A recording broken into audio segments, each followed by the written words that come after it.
নোয়াখালীর বিখ্যাত ডিম সুন্দরী পিঠা। নোয়াখালীর মানুষ না হয়েও এই পিঠাটা যে আমি কতবার বানিয়েছি বাসায় তার কোনো হিসাব নাই। বিকাল হলেই আমার জামাই বলবে যে এই নোয়াখালীর বিখ্যাত পিঠাটি বানিয়ে দাও। এটা খেতে নাকি তার অনেক বেশি মজা লাগে। শুধু তার কেন, আমাদের বাসার সবার, ছোট থেকে বড়।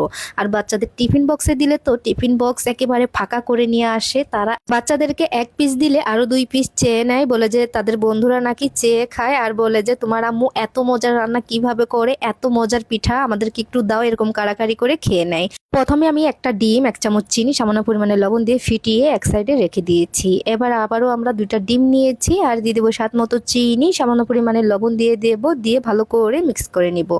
এটা একেবারে ফিটাতে হবে না, শুধুমাত্র চিনিটা গলে গেলেই কিন্তু হয়ে যাবে। তো চিনিটা যখন গলে যাবে এই পর্যায়ে এখানে আমরা চালের গুঁড়া দিয়ে দিচ্ছি।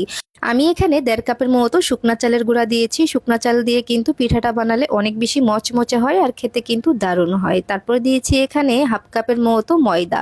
ময়দা দেওয়া হয়ে গেলে সবকিছু মিক্স করে নিচ্ছি আর দিয়ে দিচ্ছি এখানে কুসুম গরম পানি। হালকা একটু কুসুম গরম হলেই হবে, যাতে আপনার আঙুল সহ্য করতে পারে এরকম পানি। যতটুকু লাগবে ততটুকু দিবেন। এই ব্যাটারটা কিন্তু খুব বেশি পাতলা করা যাবে না, আবার খুব বেশি ভারীও করা যাবে না। এটা দেখলে আপনারা জাস্ট বুঝে নিতে পারবেন।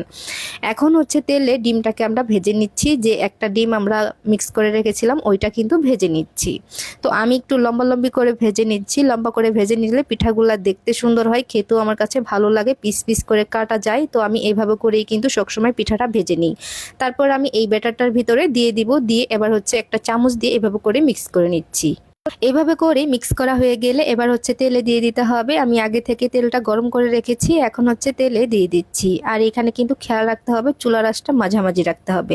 খুব বেশি হাই হিটে রাখলে এটা কিন্তু পুড়ে যেতে পারে, উপর থেকে ভিতরে হবে না, কাঁচা কাঁচা থাকতে পারে। এই জিনিসটা কিন্তু আপনাদের অবশ্যই খেয়াল রাখতে হবে।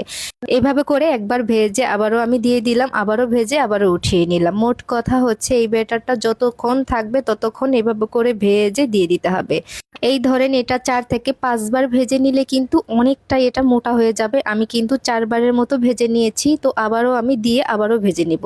তারপরে হচ্ছে আমি আবারও দিয়েছি। এটা হচ্ছে একেবারে শেষ ভাজা। শেষ ভাজার পরে দেখেন কালারটা অসাধারণ এসেছে। আমি একদম গোল্ডেন কালার করে মচমচে করে ভেজে নিয়েছি, ফুলে একেবারে ডাবল হয়ে গেছে। আপনারা যদি এই পিঠাটা বানান তাহলে বারবার বানাতে যাবেন, 100% শিওর আমি। কারণ হচ্ছে যে আমি নোয়াখালীর মানুষ না হয়েও এতবার বানিয়েছি, যেহেতু আপনারাও 100% এটা বানাতে যাবেন বারবার। কারণ নোয়াখালীর বিখ্যাত এই পিঠাটা খেতে অনেক বেশি মজার হয়। বিকালের ঝটপট নাস্তা বানাতে চাইলে এইভাবে করে বানাতে পারেন, খেতে কিন্তু দারুণ হয়। আর আপনারা কোন জায়গা থেকে ভিডিওটি দেখছেন অবশ্যই কমেন্ট করে জানাতে পারেন, যাতে করে আপনাদেরকে ধন্যবাদ দিতে পারি। ইউটিউব থেকে দেখলে আমার চ্যানেলটি সাবস্ক্রাইব করে রাখবেন, যাতে করে সবার আগে আমার ভিডিওটি পেয়ে যান। ইউটিউবে আরো সুন্দর সুন্দর ভিডিও দেওয়া আছে, চাইলে যেয়ে দেখে আসতে পারেন। আর এই দিক দিয়ে কিন্তু আমার ভিডিও শেষ করার আগেই কাড়াকাড়ি শুরু করে দিয়েছে। মোট কথা হচ্ছে এই পিঠাটা বানালে সবাই একদম কাড়াকাড়ি করে খেয়ে শেষ করে দেয়, এত পরিমাণে মজার। বুঝেন অবস্থা কত মজা।